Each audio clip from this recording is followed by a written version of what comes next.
नमस्कार। स्वागत है आपका न्यूज लॉन्चर पर। मैं हूं अशोक वानखड़े। लेकर आया हूं एक विशेष कार्यक्रम। पहलगाम में जो 15 दिन पहले पाक आतंकियों ने निर्दोष सिविलियंस की हत्या की, उसका बदला 15 दिन के भीतर भारतीय फौजों ने ले लिया। लेकिन यह मामला यहां समाप्त नहीं हुआ। पाकिस्तान की बौखलाहट और कंफ्यूजन इतना बढ़ गया है कि मैं कुछ चीजें आपको अभी बताता हूं, वो ध्यान से पढ़िएगा। ये जो शहबाज शरीफ है, पाकिस्तान के प्रधानमंत्री, उनका वक्तव्य आप देख सकते हैं अभी स्क्रीन पे। भारत के ऑपरेशन सिंदूर से पाकिस्तान थर्राया हुआ है। इसी बीच पाकिस्तानी प्रधानमंत्री शहबाज शरीफ ने संसद में बोला, उन्होंने कहा कि हिंदुस्तान ने सिर्फ हम पे हमला नहीं किया, बल्कि हमारा मजाक भी उड़ाया है। हिंदुस्तान के 80 जहाजों ने हमला किया। जिस तरह से ये हमला किया गया है उसे याद रखा जाएगा। दुनिया के तमाम देशों से मेरी बात हुई है। मैंने दुनिया को बताया कि पहलगाम हमले से पाकिस्तान का कोई लेना देना नहीं, लेकिन भारत ने हमारी बात कबूल नहीं की। एक दूसरे बड़बोले नेता हैं पाकिस्तान के, पाकिस्तान पीपल्स पार्टी के नेता बिलावल भुट्टो। अब बिलावल भुट्टो की बौखलाहट भी देखिए। आतंकवादियों के 9 ठिकानों पे जो हमला हुआ, उसमें तबाह हुए वो ठिकान, सैकड़ों के तादाद में लोग मारे जाने की खबर है। इसमें बिलावल बिलबिलाते हुए बोला कि हम अपनी वायुसेना को सलाम करते हैं, क्योंकि हमारी सेना ने भारत के हमले का जवाब दिया है। अब आपने हमला किया, जवाब पाकिस्तान का आना है। बिलावल भुट्टो बोलता है पाकिस्तान का हमला, अभी हम बताएंगे हमला क्या होता है। प्रधानमंत्री कहते हैं उनके कि भाई हमारी कोई दोष ही नहीं था, हम पे क्यों हमला हुआ ये पता नहीं। अब उन्होंने ये भी कहा कि जब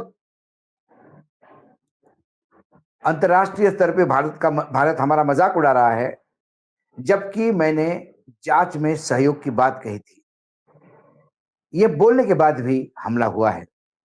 शहबाज शरीफ ने अपने संबोधन में आगे कहा कि जिस दिन तुर्की के दौरे पर थे, उसी दिन पहलगाम में हमला हुआ। उन्होंने दावा किया कि पाकिस्तान का इस हमले से कोई लेना देना नहीं है। शरीफ ने अंतर्राष्ट्रीय जांच आयोग बनाने की पेशकश की है और कहा कि पाकिस्तान हर स्तर पर इस जांच में सहयोग करेगा। लेकिन भारत ने इस प्रस्ताव को नजरअंदाज कर दिया और यहां तक कि एक मित्र देश के समर्थन के बावजूद उस देश के राजदूत को तलब कर डांट लगाई। पाक प्रधानमंत्री ने बोला कि हमें लगातार इनपुट मिल रहे थे कि भारत जल्दी ही पाकिस्तान पे सैन्य कार्रवाई कर सकता है। इसलिए उन्होंने कहा कि वे पाकिस्तान की 24 करोड़ जनता और सांसद को ये बताना चाहते हैं, भरोसा दिलाना चाहते हैं कि पाकिस्तान की फौज हर परिस्थिति में पूरी तरह तैयार थी। हालांकि इस हमले पर भारत ने कहा कि उन्होंने सिर्फ आतंकी संगठनों को निशाना बनाया। वहीं दूसरी तरफ भारत ने स्पष्ट किया कि ऑपरेशन सिंदूर अभी खत्म नहीं हुआ है। ये जो बिलावल का बिलबिलाना, प्रधानमंत्री का कंफ्यूज स्टेटमेंट देना, यानी वो कहते हैं कि भाई हमारा कोई लेना देना ही नहीं था, फिर भी भारत ने हमला किया। हालांकि भारत ने कहा कि वो आतंकी ठिकानों पे हमला किया। यदि आतंकी ठिकानों पे भारत ने हमला किया और ये पाकिस्तान मानता है, तो फिर पाकिस्तान ये भी मानता है कि वहां आतंकी ठिकाने थे। अजहर मसूद कौन है, क्यों रो रहा है, कौन 14 लोग हैं जो उनके मारे गए, किसके जनाजे पे वहां पाकिस्तान में आर्मी के बड़े बड़े अधिकारी खंदा दे रहे हैं। कौन है वो आतंकी जिसने पूरा आतंक मचा के रखा था। सही मायने में तो पाकिस्तान पूरे विश्व के लिए ये एपिसेंटर हो गया है। किसको कहेगा पाकिस्तान कि उनका आतंक से लेना देना नहीं। अमेरिका जिस आतंकी को दिन रात ढूंढ रही थी, जिसने अमेरिका की न्यूयॉर्क में हमला कर ट्विन टावर गिराए थे, वो ओसामा बिन लादेन पाकिस्तान के बीच धरती पर अमेरिका ने सर्जिकल स्ट्राइक करके मार गिराया। तब भी पाकिस्तान के पास बोलने के लिए शब्द नहीं। ये पहली बार नहीं, ये दूसरी बार नहीं, ये तीसरा स्ट्राइक है। एक सर्जिकल स्ट्राइक, एक एयर स्ट्राइक, और फिर ये आज मिसाइल कम एयर स्ट्राइक, जिसने आतंकियों के ठिकाने ध्वस्त किए। ये बार बार इस बात को रेखांकित करता है कि पाक आतंकियों को पनाह देता है। जब पाक के प्रधानमंत्री ने इतना सारा कहा कि उनके पास इनपुट है, ये है, वो है, कि पाकि भारत ये करेगा, तो भारत ने करके दिखाया। कोई छुपा के आतंकी भेज के नहीं करा। भारत के जाबाज एयरफोर्स, नेवी और आर्मी के जवानों ने इसको अंजाम दिया। दूसरी तरफ अब भारत ने भी यह स्पष्ट किया है कि ऑपरेशन सिंदूर अभी खत्म नहीं हुआ है। सेना ने कहा कि यह अभियान आतंकवाद के खिलाफ है। इसे अब तब तक जारी रखा जाएगा जब तक पाकिस्तान के जमीन से भारत के खिलाफ आतंकी साजिश बंद नहीं होती। भारत ने 9 आतंकी ठिकानों को निशाना बनाकर दुनिया को भी यह संदेश दिया है कि अब आतंकवाद पर बयानबाजी नहीं होगी, ठोस कार्रवाई होगी।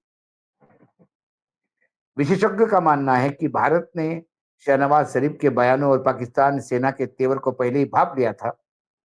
यही कारण है कि उनके बिना किसी घोषणा के सटीक और सीमित सैन्य कार्रवाई को अंजाम दिया, जिससे एक तरफ आतंकवादियों के ढांचे को नुकसान पहुंचा, तो दूसरी तरफ पाकिस्तान के अंतरराष्ट्रीय मंचों पर सफाई देने के लिए मजबूर होना पड़ा। भारत की इस कार्रवाई से पाकिस्तान को कूटनीतिक रूप से भी घेरा है। अमेरिका ही नहीं, बाकी अन्य देशों ने भी ये कहा कि भारत को आत्मरक्षक अधिकार है। कहीं ना कहीं इशारे में हर देश भारत का समर्थन कर रहा है। वही पाकिस्तान अब तक यह तय नहीं कर पाया कि वो जवाब दे या चुप रहे। शरीफ साहब का संबोधन असमंजस और दबाव का ही परिणाम है, जिससे उन्होंने ये खुद मान लिया कि भारत ने सिर्फ मारा नहीं, बल्कि पाकिस्तान का मजाक भी उड़ाया।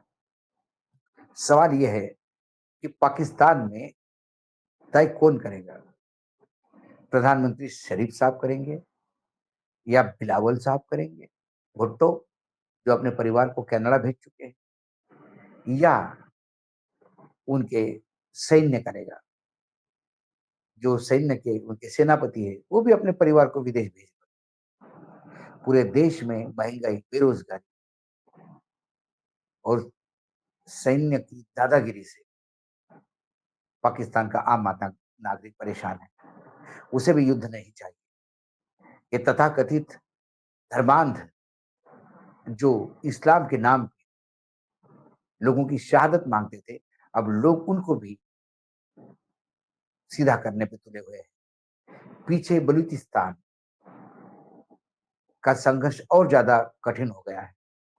सामने भारत, पीछे के साइड पे बलूचिस्तान और अफगानिस्तान। ऐसे में पाकिस्तान को यह समझ में आ गया कि गलती तो उन्होंने की, लेकिन अब भारत वो गलती नहीं करेगा जो हमारे सैन्य ने कहा कि ऑपरेशन सिंदूर बरकरार रहेगा। और यही पाकिस्तान के लिए अब मुश्किल की घड़ी है, क्योंकि पता नहीं कौन से रात, कौन से ठिकान पे फिर एक सर्जिकल स्ट्राइक होगा। क्योंकि सैन्य ने तय कर लिया है कि ऑपरेशन सिंदूर तब तक जारी रहेगा जब तक आतंकी मिट नहीं जाते।